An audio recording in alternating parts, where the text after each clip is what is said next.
Hello, everyone. Welcome to the Phillip Siddiq Show. I am your host, Phillip Siddiq. You're wondering, where have I been? What have I been doing?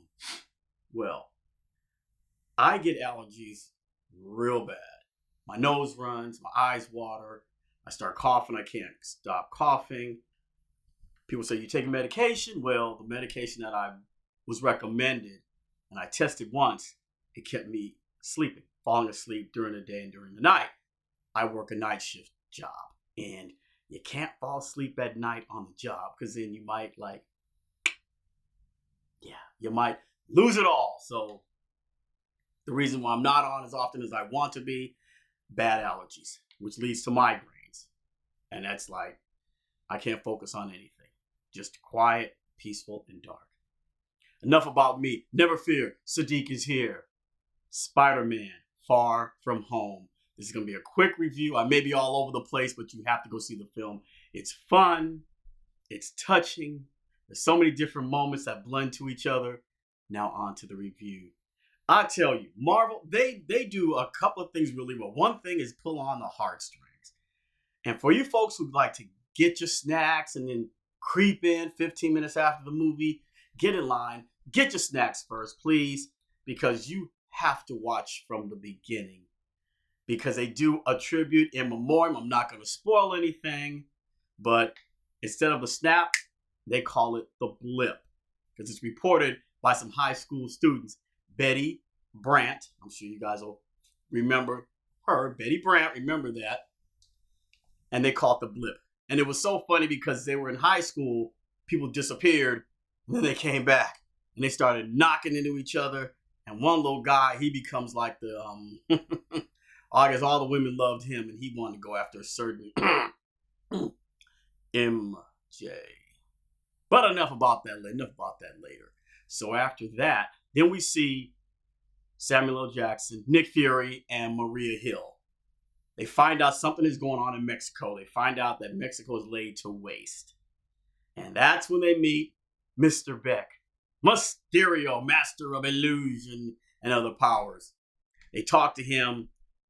They bring him in, and he explains to them that these 5 elemental powers is like earth, wind, and fire.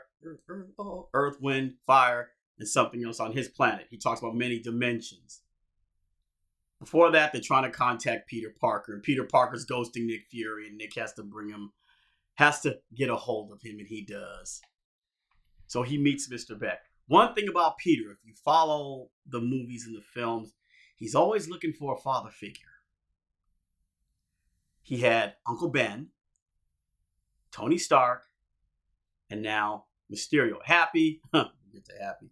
Happy was real happy in this movie. Gotta watch. Him, Happy, and May, their interaction together.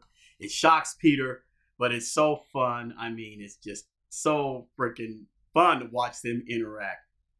Back to the multi-universes. And then Spider-Man, Peter Parker starts spinning all these things about multi-universes and blah, blah, blah, blah, blah, blah, blah, blah, blah. I think Fury tells him to be quiet, but then Mysterio tells him, no, you're brilliant. Don't let anybody tell you that you're not. And that's how they bond. They bond together almost like father and son. Peter is going through the film. He still misses Iron Man. And he knows how much pressure is upon him because they're saying there are no Avengers. Who is going to rescue? Who's going to save us? So, Stark leaves these glasses to Peter. And Tony had Jarvis, Spider-Man has Edith. And it's, what is it? Oh gosh, what is it? Oh, even in death, I'm the hero. Or even dead, I'm the hero. Compliments of Tony Stark. I tell you, that's a real slick move there, Tony. Real slick move.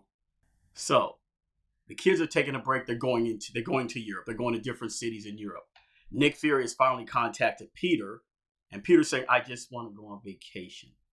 Well, one of the creatures shows up, and then he and Mysterio now have to fight the creature. Unbeknownst to them, each city they plan to go to, Nick Fury has already upgraded them to be in that city, because Peter says he wants to stay in one city, they go to another city. Germany, Prague, and I think another city too. But he still wants to, hang out with MJ. And Ned, I'll tell you, Ned has grown a lot. They're in Europe. He's talking to Peter. Says, Peter, we can be bachelors in Europe. We can see they love Americans over there.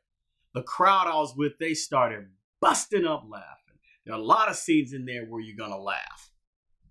And there's some scenes in there where I wish they would have sped them up further, like Peter with MJ. But I have to remember, okay, Peter is like, 16 or 17? So he's still getting used to his powers. And he's a youngster. And I have to either put myself back, okay, he can't rush. He's a youngster. He's still dealing with hormones and all the spider senses and stuff. Speaking of spider sense, they don't call it that. They call it Peter Tingle. And he is so embarrassed by that. And I mean, it's funny when they show the scene of him being, talking about the Peter Tingle. So, not to be Spider-Man, they build him a new suit. It's the black suit that I'm sure you guys have seen, the stealth suit, that no one knows he's Peter Parker. But in Europe, they call it, what do they call it?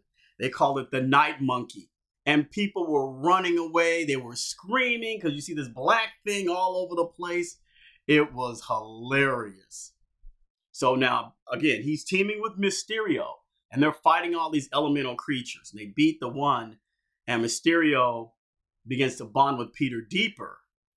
And Peter, because he says, I'm not strong enough to be replacement for Iron Man. Mysterio, gets with him and everything, massages his ego. And then Peter gives him Edith. And I'm just going to say, some people in the theater yell and say, that's a big mistake. That's a horrible mistake, and no spoilers. But if you follow the comic books, the old comic books animated series, Mysterio exposes himself. Yes, I think I wrote on Twitter about 2-3 weeks ago, and I was correct because I know the source material for Spider-Man, so they brought that in. So he's, he wants to take over everything. He wants to be an Avenger. He wants to be the only one. So he gets a hold of the technology, starts doing all this crazy stuff. No spoilers.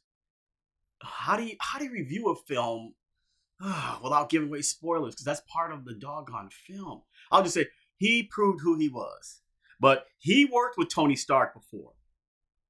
That may lead him into other things. We had his own team, so they were doing all kind of havoc.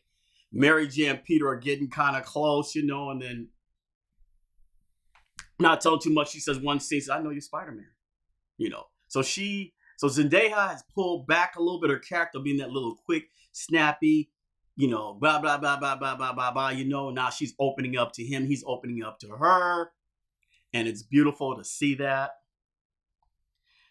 Okay, my nose is about to start running again. I'm going to start coughing because my allergies are. So I'm going to probably wrap this up in about 2 more minutes. But it's a very fascinating film. I mean, and the credits, the after-end credits, you have to stay to see those.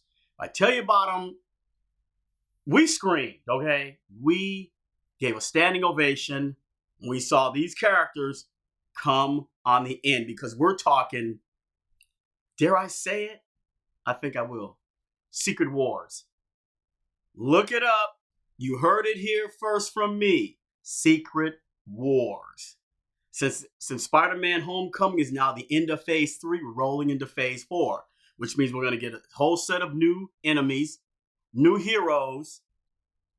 I'm looking for Jessica Drew, Spider-Woman. I hope they bring that character into phase 4 and just leave her the way she is, okay? Just leave Jessica Drew the way she is, Spider-Woman. So, would I go to see this film again? Oh, yes. I'll definitely go to see it again. As a matter of fact, I'm treating my nephew to see it. Spider-Man is like his favorite character. But it's a lot for an adults to grab onto, the different universes, different interactions with Nick Fury, and for the younger folks to see growing up, talking to somebody you like him, you might like him and everything else. But it's a well put together film. I mean, it piggybacks, it carries over from the last film. So I give it 2 thumbs up. I'm going to see it. And as I said, stay for the. Honestly, some people were leaving before the end credits. They start playing the credit music. I mean, it was the Go-Go's Vacation, and it was Vacation all I wanted to. And I'm like, why are these people leaving? Some of them, I guess, it's just as what they say, have you not learned yet? You don't leave. And the credit scenes, I saw one and I thought Secret Wars. And then you have one, I guess it's a foreshadowing, but it was just, we were screaming, we were saying, no, no, no, and we clapped. I mean, it deserved a standing ovation. So that's enough of me. I'm going to try to get my medication. I'm probably going to go to sleep for the rest of the night. So go see Spider-Man Far From Home. I'm sure you're going to enjoy it. If you do, hey, leave your comments below. Subscribe to the station. Help the brother out here. Give me a thumbs up, thumbs down. You shouldn't do that. But on behalf of me, Phillip Siddiq, I am going to see you guys later. I just got to do the Spider-Man. Spider-Man does whatever a spider can. Up, back up, rewind. When Spider-Man's on the plane with Happy, he's building the new suit. And you hear the AC/DC music that Tony used when he was building the, I guess when he was doing the iron suit and everything, he's AC/DC. He finishes the suit, Happy, bye Happy, and I love Led Zeppelin. Some of us, we cracked up because we know Led Zeppelin, that song, the Immigrant Song, that was a song in Thor Ragnarok. And I said, oh my goodness, kids nowadays. I'll see you guys later.